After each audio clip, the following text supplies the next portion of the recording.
Bom dia, pessoal.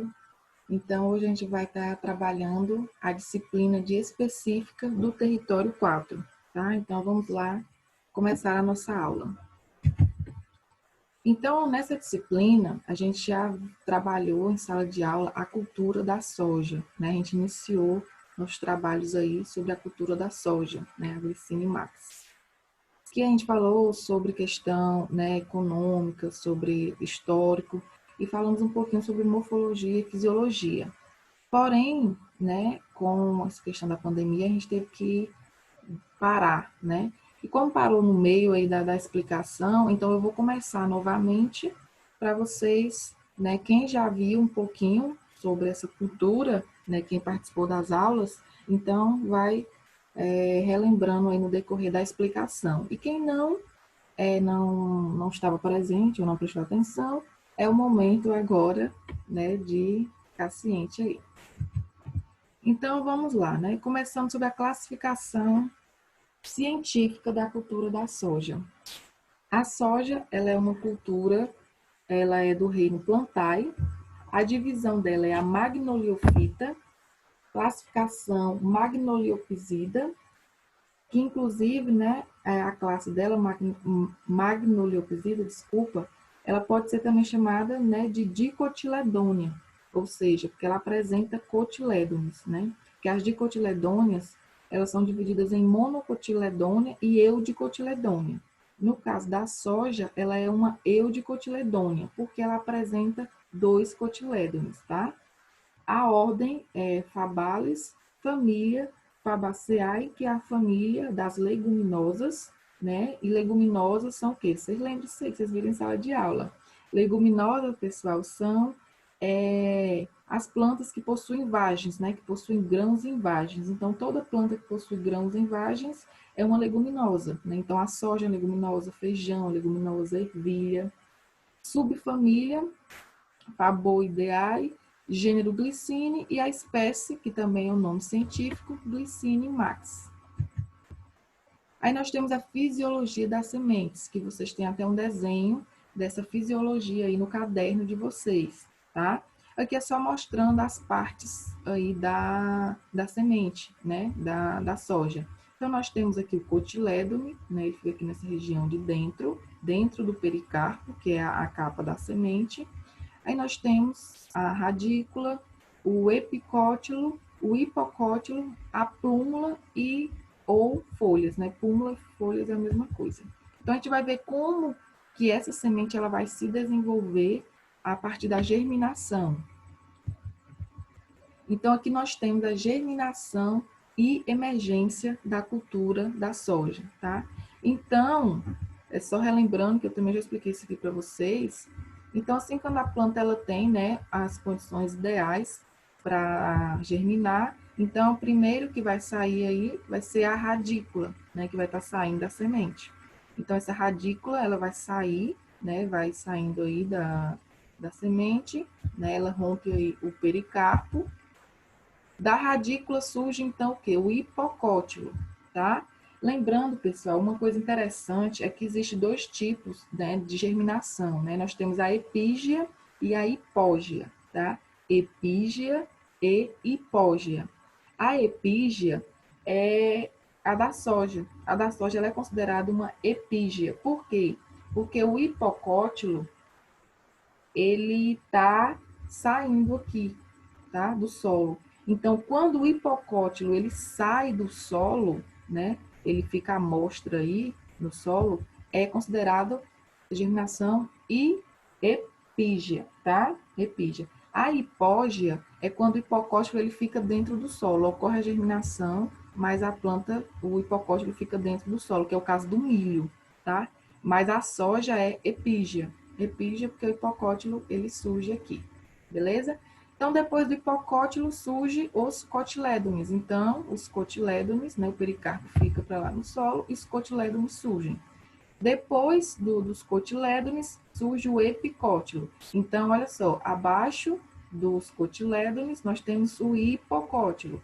Acima dos cotilédones nós temos o epicótilo, tá? Aí vem o surgimento aí das gemas e folhas primárias. né? As folhas primárias aqui. Depois das folhas primárias, vai ser desenvolvida a primeira folha composta definitiva, ou chamada de folha trifoliolada, né? Ou chamado também de trifólio. Então, tri vem de 3. Então, primeiro nós temos as primárias aqui e depois as folhas trifoliadas. E aí, a planta vai continuar o seu desenvolvimento, né? E o seu crescimento e desenvolvimento. Aqui nessa imagem não está tão nítida as palavras, mas eu vou ler para vocês, né? Acho que dá para entender. Então, aqui é só mostrando, né? Nós temos aqui a raiz da cultura da soja, as raízes laterais, raiz pivotante ramificada. Na raiz também tem a presença dos nódulos. Aí nós temos o que? O hipocótilo, né? Temos a superfície do solo, os cotilédones, e temos aqui as gemas axilares, né? As gemas axilares são fontes de crescimento, né? Como se fosse assim, um meristema de crescimento, onde a planta ela pode estar crescendo aí lateralmente, né? Se ramificando, que é onde surgem aí as folhas. Aqui nós temos a folha unifoliolada, o pecíolo, que é só o caulezinho aí que liga, né? As folhas, e a folha trifoliolada ou trifólios, né? Ou folíolos também. Então, agora a gente vai começar falando, né, dessa parte aqui, da parte radicular da cultura. Então, a raiz, né, da Eudicotiledônia, como eu falei para vocês no início, né, que as leguminosas elas podem ser monocotiledôneas ou eudicotiledôneas. As monocotiledôneas, que são que apresentam somente um cotilédone, elas possuem raízes fasciculadas. Como exemplo, nós temos o milho. E já as eudicotiledôneas, que é o caso da soja, ela apresenta uma raiz axial ou pivotante. Por quê? Porque ela apresenta uma raiz principal e as secundárias e terciárias, elas conseguem se distinguir, a gente consegue distinguir a olho nu. Então, se eu olhar a raiz de uma cultura da soja, eu consigo diferenciar qual é a principal, né, a mais grossinha ali no meio, das secundárias e terciárias, enquanto que na fasciculada eu não consigo, tá? Aí a gente tem os nódulos, tá, pessoal? Os nódulos, eles são de suma importância, né? Porque eles atuam aí na fixação de um nutriente que é de suma importância para a cultura da soja, que é o nitrogênio.